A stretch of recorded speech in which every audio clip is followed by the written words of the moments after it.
Well, hello. Welcome to Spindle City Straight Talk. I'm Chip, And I'm CJ. and it is Monday in the Riv, and the temperature's finally going to get above freezing, so everybody can jump for joy. And That's it's going to it. be That's it. We a balmy 37. yep, we had something sent to us from a viewer, and they would like us to show it, so I'm going to show it. Here you go. Name the two fees that Paul Coogan plans to bring back. That is good. That is good. That's making the rounds on Facebook. Yeah, unbelievable. Yeah, well, all the hidden, you mean the hidden fees? Like, I'm glad you brought that up. It segues me into something else. And I know one of our contributors sent you this also. I got to get to it. Hang on. This is something that he got information and he passed on to us, and we appreciate it. From a anonymous participant. One thing that is not getting much reporting is the governor wants a real estate tax up to 2% when you sell a house. The local town or city will have to approve it, and they are saying it's for properties that are sold over $1 million. But here's the little part they're keeping quiet. There is an opt-in clause where the town or city can opt in and force any home sold over the median price for that town is subject to the tax. So it's not really for homes just over $1 million, and it could be yours. Isn't that nice, huh? Paulie's taking a page from his pal, the governor. Sneak in all kinds of taxes. Remember, I'm not going to try to. We're going to hold taxes. Horse shit. They're going to implement all kinds of other taxes. Make all kinds of little caveats in these taxes. They love to stick it in a taxpayer. They love it. They Yeah, just I had brought this up with you. yeah. I think it was last week. They call it the property transfer tax, and I'm not sure if that's gonna how much that's gonna raise for the local market, and I'm not sure how much it's gonna raise for the state, or is it all gonna go to the city or town? I think it's ridiculous. I mean, that your home is something that you've worked on all your life to invest in, because that's an investment. That's an investment.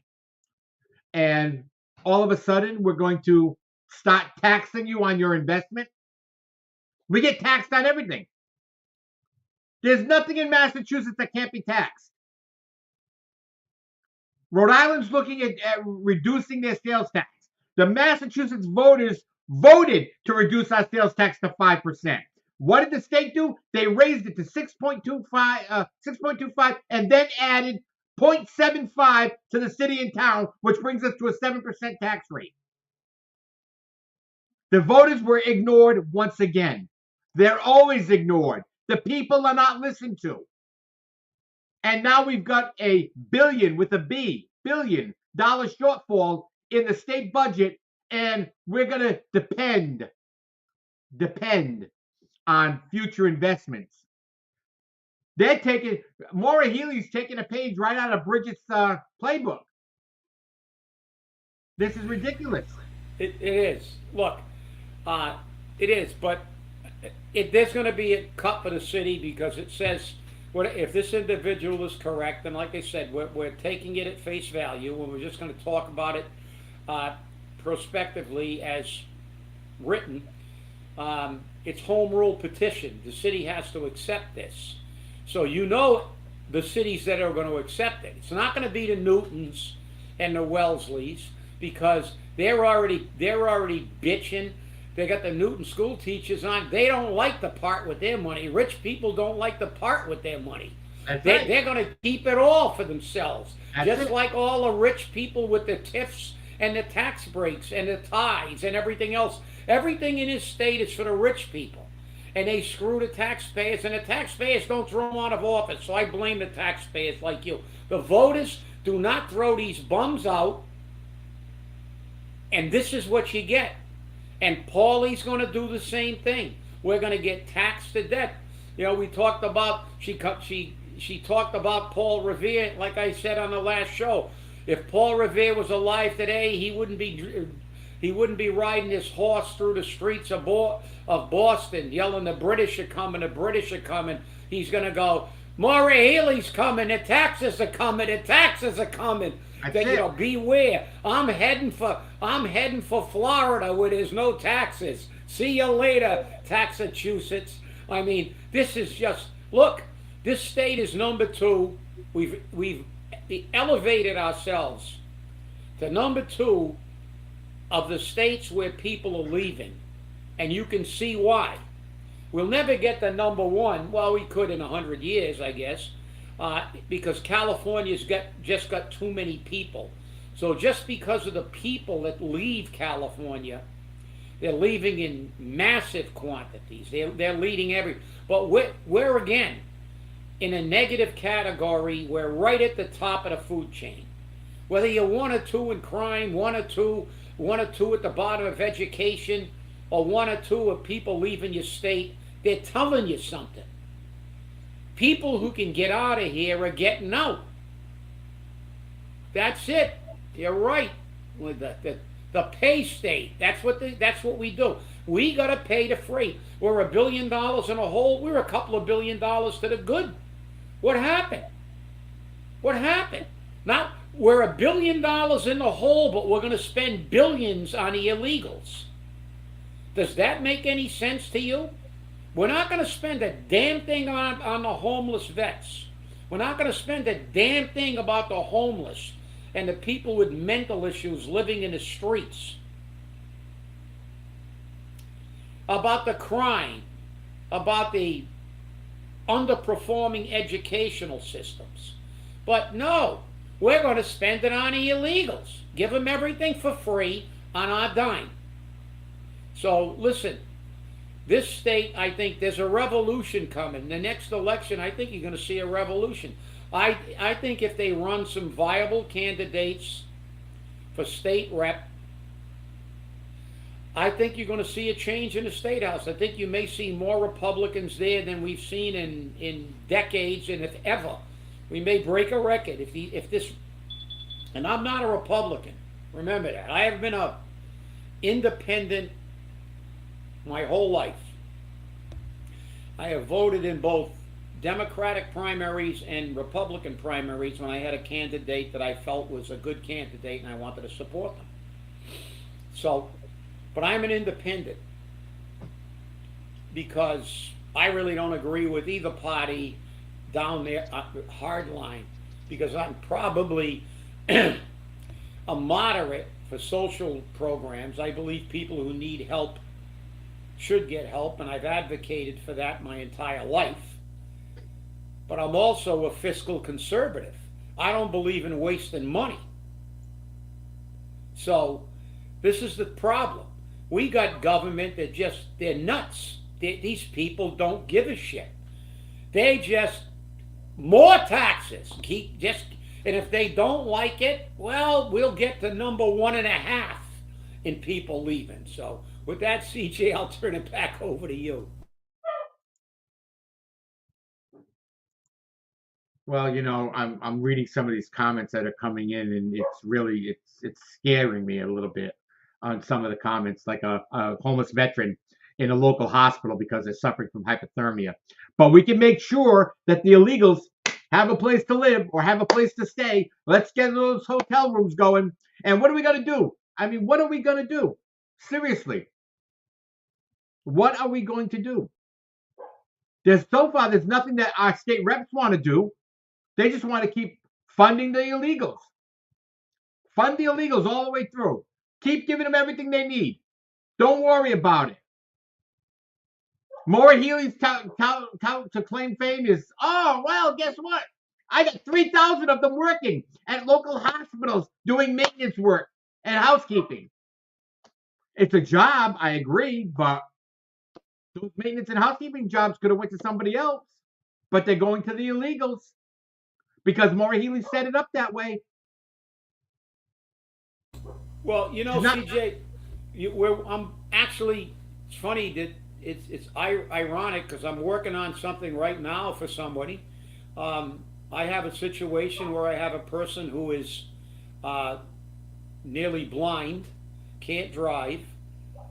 Her ride that she was going to get up to the Boston area to a doctor had to cancel because of illnesses in her family. And now she can't get a ride, even though the healthcare plan supposedly provides rides, but because it's over 60 miles round trip, they can't get transportation. But an illegal can get on an airplane and fly anywhere in the United States That's right. for free. That's right. You know, they can take a bus anywhere they want. They can go anywhere they want. But we can't get people who have worked their whole lives and paid taxes a ride to a doctor because they're setting mile limits on that. And this is the problem. They don't care about the average people. Well, you can't afford a Tesla? Screw you. Take a bus. You can't afford steak? Eat bugs. We don't care. Because that's it. That's Mike Bloomberg. He's the one who said that. I loved it. He showed his true colors. That's why he lasted as a presidential candidate like a New York Minute. He got on there and he said, people are complaining. What are you complaining about? You can't afford an electric car? Take a bus.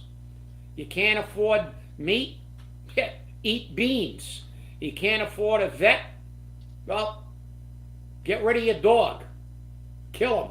Something. This is the attitude they have. Screw the regular people. Well, these people don't have a problem getting a ride in either way. They can rent a limo. Or they'll get a ride for free from one of their political friends. This is the thing that you wonder why I get so irritated with these people. They don't care about the average people. They don't care about people in these situations. As Linda said, she doesn't care about veterans. They don't care about anybody. They don't care about the mentally ill. Half of the people that are out there living in tents and begging, they have mental issues. When did we abandon treating people with mental illness? Well, it'd be when we diverted our money to the rich and the illegals. Before, if people had a mental problem, they try to help them. Now they go, go live out on the street. Go defecate in the street. Go urinate in the street. Go take drugs. We don't care. They ruined San Francisco. They ruined every city, every major city in the United States. And this is the problem. And why do we have this problem? Because the voters don't get off their butts and get rid of these people. They don't do it. These people stay in office and all they do is take care of themselves and all their friends, which will segue us in at some point in time into that little 361,000. But this is nuts. It's unacceptable.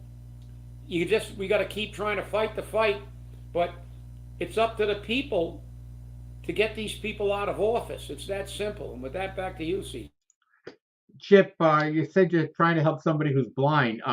Have them contact the Mass Commission for the Blind. Maybe they have a service they can help them with. That's one agency which is very helpful. So have the person contact the Mass Commission for the Blind. Maybe they can get some help from them. And it's a shame that they have to do that, but maybe that will work for them. So put that in your suggestion box. No, I appreciate it, CJ. Yeah, I will try that. I would give the person a ride. I've given that person a ride before when they were stuck. But the problem is that it's on a day that I can't do it. I've got things that I have to do. Unfortunately, it's a weekday and it's hard to get people. And like I said, it's just these people who live in these ivory towers don't care. They don't understand how difficult it is for the average person. And these people are older, they have issues, And when they get stuck like this, and I mean, it's not like this person didn't try to make herself an accommodation. She had a ride, but that individual's mother is ill too, and I think Right. the mother is extremely elderly, and so she had to say, "I can't do it." And obviously, you understand that. But then when you get stuck in a position like this, and you're paying for health care, and they tell you, "Well, you can get transportation." But you really can't. You can only get it if it's within and I think you know that. I think when I went in for my hip replacement, when they gave me the option of going to a rehab or coming home, they made sure to tell me that I had to go to a rehab in the Boston area because I had my surgery in Boston. Right. But they said if it's over 40 miles or something like that, they don't pay for it. I had to pay like $1 zillion to get to a rehab if I wanted to come home to my own area. I mean, I didn't do it because I came home and had rehab at home because fortunately I'm in good enough shape where I didn't need a rehab. I could do the rehab fairly easily at home. They just sent a few people over. But I mean, this is the thing. They tell you got health care, but an illegal gets everything. If the illegal had an appointment in California, they'd fly him to California. Yep. Yep. It's like they're even paying for their sex changes. So, I mean, does this piss anybody off except us? Because it really pisses me off. Do you remember the opening song to All in the Family? A line in that said, "When girls were girls and men were men, we can use a man like Herbert Hoover again." If you played that song today, the wokies would be all over you. All over you. That's why I still can't figure out how Norman Lear got away with it for so long. And he was an amazing man with his comedies. And they all made very, very, very good points. And he took on social issues. So, it's just interesting to see how our country has changed to it's not even a free country anymore. It's sad. Yeah, change not for the better. That's It right. was. This country was a great country when you could disagree without being disagreeable, That's right. without wanting to have your opponent canceled, executed, shot, and you could laugh at yourself. Norman Lear was an amazing writer, and that program was great. It was satirical. It was when people could laugh at themselves. Everybody Exactly. they loved to hate Archie Bunker. They That's loved right. him or they hated him, but they loved the show because it was satire. And that's the difference now. Nobody in this country can laugh at themselves anymore because if you say anything that offends their little woke, virtue signaling, you're a terrorist, you're a radical. They cancel you. They want to do everything else. You're a misogynist. You're everything. We've been called that. We've been thrown off the air. This is a country that just can't handle. We're talking about that TV series. Well, let's talk about a movie. A Few Good Men. When Jack Nicholson told Tom Cruise, when he said, "You can't handle the truth." And that's the problem with the wokies. They just can't handle the truth. It's tough. It really is. It can be tough. Hey, let's change the subject a little bit here. The city's going to pay $361,000. $361,000 of your money. This isn't ARPA funds. This is $361,000 through the Redevelopment Authority to take out a master plan on the Route 79 project to figure out what's going to go there. And they're talking about putting in a waterfront hotel. They want to see if it's feasible and what businesses may want to go there. And the majority will probably be market rate housing. That's exactly what it says. And that came from Sarah Page, who is the director of the Redevelopment Authority. So just what we need. We've already got 2,000 units coming on board. Well, let's add another 2,000 units and make sure everyone's moved out of Fall River. I don't expect a lot of affordable housing to go down on the waterfront. I just don't expect that. But I think that whole area down there, that 18 or 19 acres, whatever it may be, okay, number one, not should, better be sold at the market rate for the land. How much land is going for in that type of area? And number two, I think that the people should have a big say in what goes down there. Now, according to a recent article in the Herald News, the Redevelopment Authority has hired Stantec, Stantec, which is an international organization which does city planning. And their big claim to fame is the Dorchester redevelopment plan. And you have to say, I wouldn't stake my reputation on Dorchester. I mean, really, it's just not there. But one of the things that's interesting is they're going to put together a citizens advisory. They're going to get the input from the citizens because they want fair representation.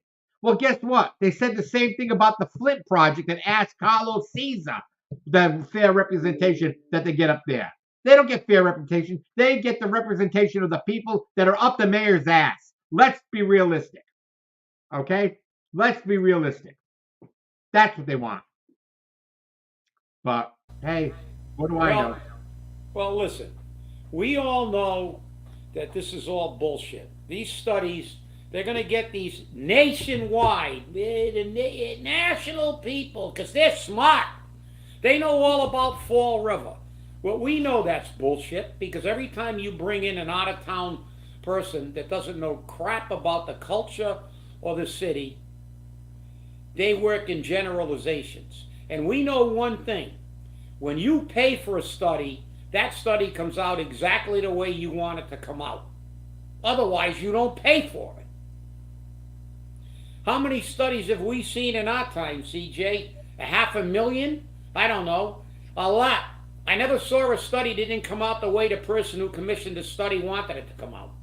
You want to know what's a good one? If you want to see how many master plans this city has had, okay, ask the city clerk to go down to the safe to see them all. They're sitting on shelves collecting dust, okay? And that's millions of dollars spent on these plans that we do nothing with.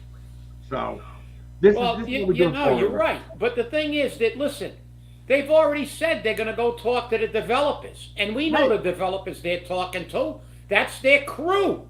That's right. The cabal. The cabal is going to tell that company what their vision is, and that company is going to tailor something to their vision. That's right. Because that's who pays them. How many times? Well, we can talk about. Remember the cockatoo, the political guy, a candidate handled to run a campaign. Every time they hire somebody from out of town to run a campaign, the campaign goes down in flames. Yep. And every time, every city who ran a recall failed. When a couple of people that were local talked to the local people in their language, we got it done. And that's what happens, because nobody knows your town like you do. And these people, this is all a big giant scam. They're going to spend some money, kick some money back to this company, and then they're going to hold this up like, look, they said this is going to fix everything. Well, I guess they already forgot that they figured that the tea was going to fix everything. What the hell do we need a study for? Wasn't Fall River going to become Newton on steroids once they built this? Well, they're building it. Why do we need a study? Paulie, you're the guy that said this is it. We're done. We're set. Fall River's now going to become Newton. Let all the poor people move out. Let them go jump in the Taunton River. We don't give a shit where they go as long as they're gone. And we're going to replace them with all these yuppies to wander around in Xanadu. That's what we're building down there, Xanadu. Go read that. It's a very good read. Google Is Xanadu Xanadu. did Kubla Congress? Yeah. That's right. I Kubla know Khan. that one, believe me. Yep, that's it. Xanadu. That's what they're building down there. And it's not the movie that they made. It's No, an actual really it's great an, poem. But yes. but that's what they're building. Look at this is. I mean, they insult you. They insult your intelligence. For crying out loud. Everything's going to fix the city. Let's go back 40 years, maybe longer. Kenny Fiola said the carousel was going to fix the city. I sat in a room. I was on the board of Heritage State Park with Mark Sullivan. When he said, oh, this thing's going to bring 500,000 tourists a year to Fall River. Oh, wait a minute, the Bounty's going to fix Fall River. Oh, wait a minute, the Big Mamie's going to fix Fall River. Oh, wait a minute, calling it a Gateway City's going to fix Fall River. Oh, wait a minute, this $361,000 study's going to fix Fall River. Oh, wait a minute, it was 6 months ago or a year ago that the MBTA was going to fix Fall River. Everything's going to fix Fall River and it never gets fixed. You know what we're getting? We're getting closer and closer to Detroit. And I know Detroit's doing better now. Their football team is. But Detroit's still Detroit.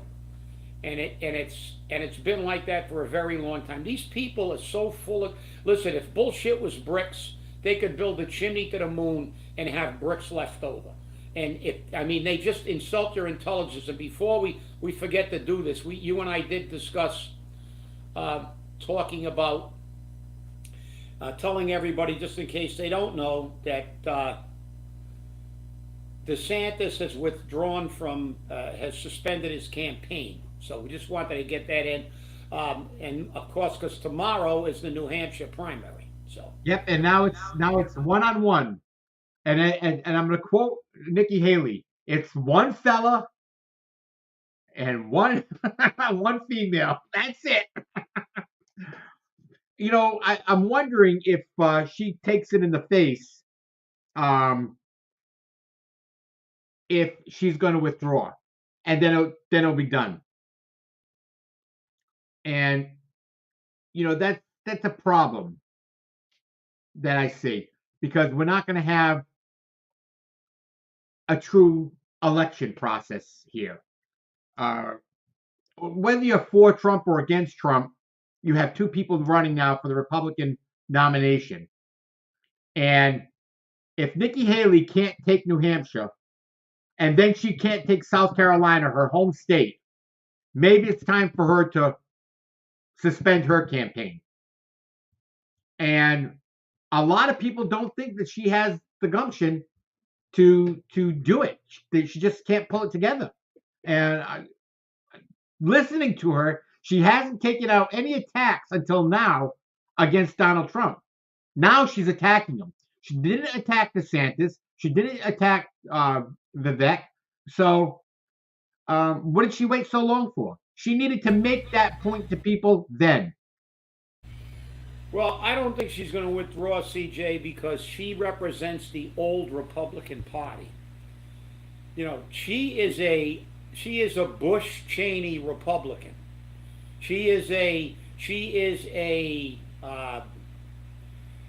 Mitt Romney Republican. She's a rhino, as the Republicans call them. She's really a rhino. Her loyalty is to the big money donors, to big business. She's the old school Republican Party. What Trump did was bring regular people into the Republican Party. It's become a majority populist party. I do not think she's going to withdraw for a while, because they really need that. They want her there, but I don't think the Republican Party, which is now made up of regular people, it's a populist party. They don't really want her. The people who were backing her, like Sununu, who's a mega rhino, they all hate Trump, all the Trump haters, and all the people. And whether you like Trump or dislike Trump, judge him on what he did as president. It's not like he doesn't have a record. We had a closed border. We had a good economy. There were no wars. We didn't lose a man in Afghanistan for the last year he was in office. And so judge that. You don't have to like his tweets. You don't have to like his personality. You don't have to like whatever about him. But look, the Democrats aren't having a primary either. They're consciously eliminating every opponent that Biden has. They're taking them off the ballot. All those other candidates like Kennedy and that other professor, the college professor there, I can't think of his name off the top of my head, but there are a few, and of course they've got the no labels candidates supposedly coming out of the woodwork. But the Democratic Party's basically said, screw you, we're not going to have any primaries because the only person we want on a ballot is Joe Biden. So this is what, and I agree with you. I would like to see Haley stay in a race because, you and I love spirited debate. Yes, we do. I love to see I like to see somebody bringing in other issues and other points of view and let the people decide. I hope it's at least contested for a while. But I don't, like I said, she represents a different arm of the Republican Party, an old arm, an arm that no longer really exists anymore because the Republican Party has become the party of the people now. It's a populist party. All the blue collar workers are now going to the Republican Party because they realize that Democrats have abandoned them. Right, and I've listened to several political pundits and political analysts who've all said the same thing. Like or hate Donald Trump, okay, he now represents the new Republican Party, the party of the people, the party where the people decide what's going to happen, which is the way our country was founded. Our country was founded that the people had to say, not the politicians. It's the same way in Massachusetts. The people are supposed to have to say, but we don't. The elected officials do. The politicians. There's something wrong here. There's something wrong here. And then if you try to stand up for your rights, you're called an insurrectionist. You can't win. You just can't win. It's a shame. It's truly a shame. Oh, it is. We no longer have, in the old days, like I said, they could disagree without being disagreeable. They would fight, they would argue, and but they wouldn't. You didn't see calls for basically the total elimination of the. I mean, we've actually had we've had news anchors say that they would like to see Trump killed. I mean, we had a comedian that had that pretended to chop his head off. We actually had news anchors on some of these media things saying that it wouldn't be a bad idea if we could kill him. But we had those two reporters. They got caught on a hot mic saying about remember Kennedy? Maybe we can send them somewhere to one of the trials in a convertible. So they were actually implying that he should. Right. I mean, this is unacceptable. You can have a difference of opinion, but now that these people are like even within their party, they're so radical. They don't believe. They talk about democracy. They're the least democratic people I've ever seen. Because if you don't agree with them, they want you eliminated. They want you thrown in jail or killed. I mean, now you've got the radical progressives in the Democratic Party telling Biden, if you don't give Palestine their own state and you don't side with Palestine, we're not going to vote for you. And we're Democrats. We're going to withhold all the votes of the progressives in the Democratic Party, that shows how, all they're interested in, they're not interested in democracy. They're not interested in a discourse. They're interested in power. All they want is power. They want to control the people just like they do in Massachusetts. And Maura Healey, I think, is in a lot of trouble in the next election if they find a decent, Republican who will think about the taxpayer. So with that, CJ, I'll turn it back. Well, it's just very interesting to see everything the way it's going, and we do have a very radicalized country right now.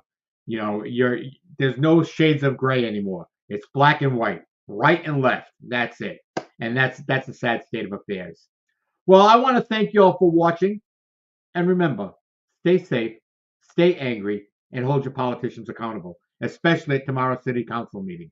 Have a great day. We'll see you on Wednesday afternoon at 4:30 Wednesday. Our show will be at 4:30 in the afternoon. Chip has a meeting with the governor. Stay safe, stay angry, and hold your politicians accountable. We'll see you on Wednesday at 4:30. Bye-bye.